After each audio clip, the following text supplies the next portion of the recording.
Hey, I need a moment of your time. Quick, fast. It's not going to take me that long.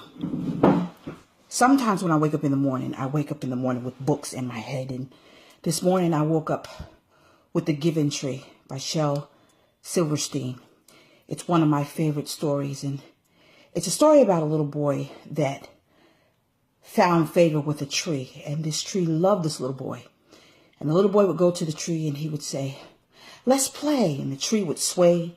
And the tree would let the leaves come down. And he would pick the leaves up and he would make a lion's mane. And when the boy got hungry, he dropped apples. And the little boy would pick up the apples. And he would eat the apples. And then when he got tired, he said to the tree, "I'm tired too." And the tree said, "Well, lean on me, and I'm going to give you rest. And my shade is going to block the sun." And so the little boy said, "Yeah, I'm hungry again." So the tree dropped down apples and he picked up the apples and he ate it. And the little boy went away. And when the little boy came back, he said to the tree, he said, "You know what? I don't want to play. I want to make some money and I'm older now." And so the tree said, "Okay, well, pick up my apples, gather them and go sell them and that'll give you money." So the little boy went away for a long time and the little boy came back and he said, "You know, I don't want to play and I'm not hungry. I'm making money, but I want to get a wife and I want to get a family and I need to build a house. I have to prepare for my family." So the tree said, "Well, I don't have any money, but look, I got branches and my home is the forest and there's trees all around us. Gather the trees and cut off some of my limbs and you go build a house for your family because I want you to be happy." So the little boy ran and he did that and he came back and then he said, "I'm tired. I just want to get away. You know, I need a boat. Can you give me a boat?" And the tree says, "Well, I don't have a boat, but, you know, my stump and my whole body, it can build a boat. So cut me down and you get your boat. And you, as sad as I'm going to be, I want you to be happy. You build your boat and you go away." And so the little boy went away for a long time and the tree was unhappy. But when the little boy finally came back, he was old, he was feeble, he was frail. And he said to the tree, he said, "I'm tired. You know, I'm just exhausted. I'm beat. I don't need money and my teeth can't even eat the apples. But I just want to rest." And the tree said, "Well, I'm a stump now. And you've taken all I had. I only got a stump left. Your knees are feeble. Sit down and let me give you rest." And the little boy sat down and he rested. Mothers are that tree. Wives are that tree. We give and we give and we give until there's nothing left. The funny thing about the story is, as I begin to flip through the pages, when I begin to read it to my children as they were babies, nowhere in that story did I hear or read where the little boy nurtured the tree. The little boy didn't put fertilizer down. The little boy did not put water down. The little boy didn't ask the tree, "Do you need anything?" That book hit home as I deal with so many women who are just drained. They're drained and the families keep taking and taking and taking and taking and taking till there's nothing left but a little stump. Take a moment today and ask your wife, "Do you need anything? Can I help you?" Children, just take a moment and ask your mom, "Mommy, can I do something for you?" Because the worst thing you could do is just keep taking and taking and taking and not replenishing. The wonderful thing about life is as we become adults, we realize that love is recyclable. You put love in and you get love out. We as women, as Miles Monroe said, we are incubators. You give us something and we'll give it out. You give us heaven, we'll give you heaven. You give us hell, we'll give you hell. You put a seed in us, we'll give you a child. You give us a vision and we'll help you birth it.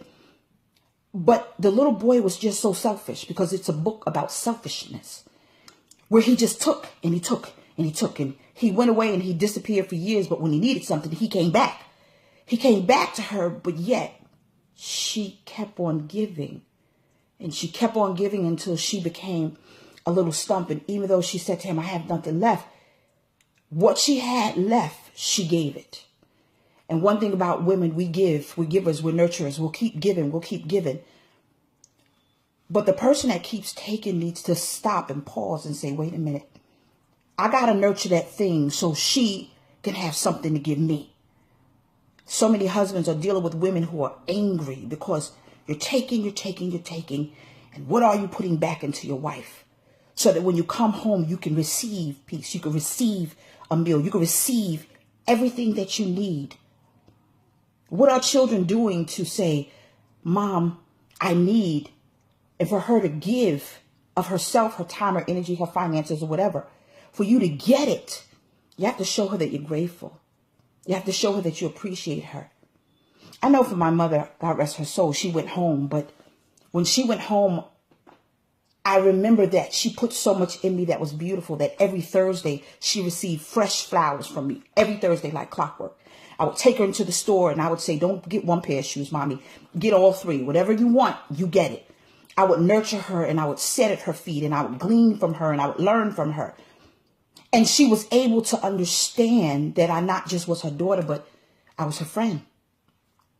The story is so profound. We can learn a lot from children's books. We really can.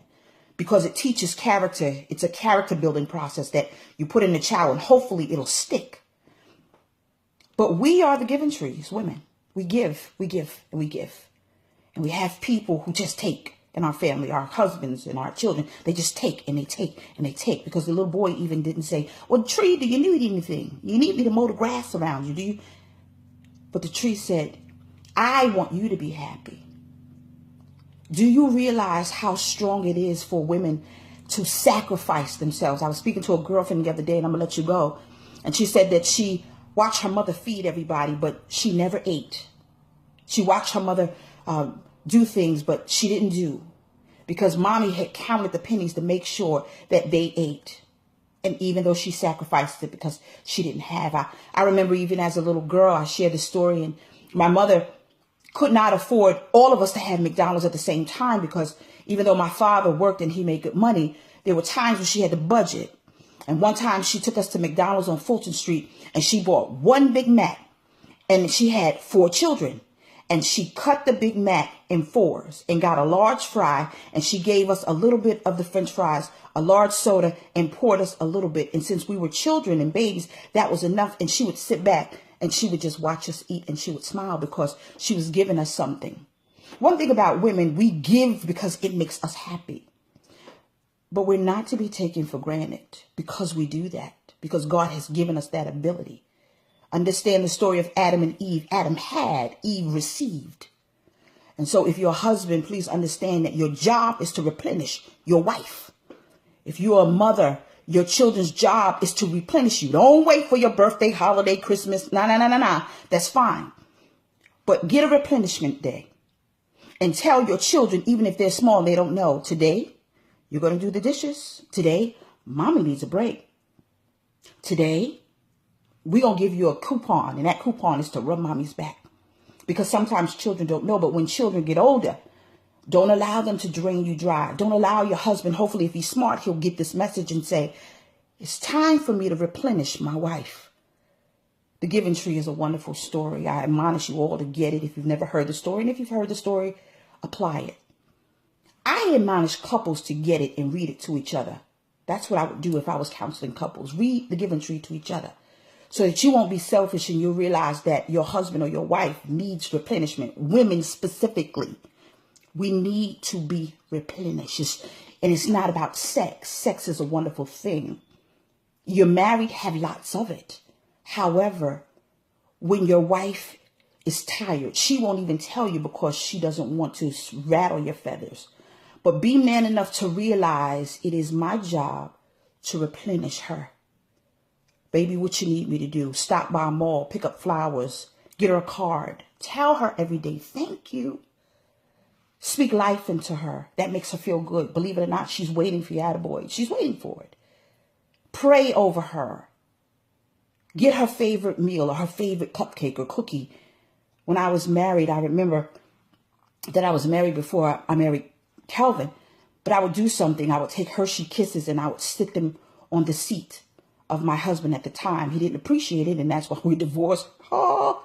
However, it is very imperative that you not take your spouse for granted, because he and she are together as a unit, and the wife is that giving tree, and she's given and she's given, And you're taking and you're taking, but you're not putting anything back. For moms, don't wait till your mother is laying in a box and you're standing over her and you wish that you would have taken more time while she is breathing. Now give her that. Give her time and give her attaboys and call her up and say, Mommy, I love you. That's one thing when my mom was stuck in the grave. I didn't have that guilt because, I did the most miraculous job. She used to tell me, you're my friend. And I speak highly of her now because she influenced me to be a great mom and to be a better wife even. And so she taught me. And so therefore I'm teaching everyone that I know. And so don't wait for mommy to be in a box to tell her, you know what? I love you. What issues you have even with your mother, get them out of the way. Because she has been that giving tree. And you might not understand that, but when she wants to give you and she doesn't have, it's because she budgeted her money to make sure you had a roof over your head and that you guys can eat. And so when she says no, it's not that she's saying no. She might be mad because she wants to give it to you, but she can't. But she does it in another way. You might be too selfish to realize that. And so please, I'm going to take this moment and I'm going to say bye-bye. But I'm also going to tell you, take a minute and you replenish your wife. And your children should replenish you. Children, replenish mommy. Because mommy is the giving tree. And over the course of time, she's going to be that little stump. And it will be unfortunate if you have to look over mommy in a box and say, I wish I would not have just taken so much from her, but given her something. Because there's going to be a time when you're going to call her. And God forbid she won't be able to call back. I know the experience. So don't wait for Mother's Day. Don't wait for Christmas or birthday. You acknowledge the woman in your life.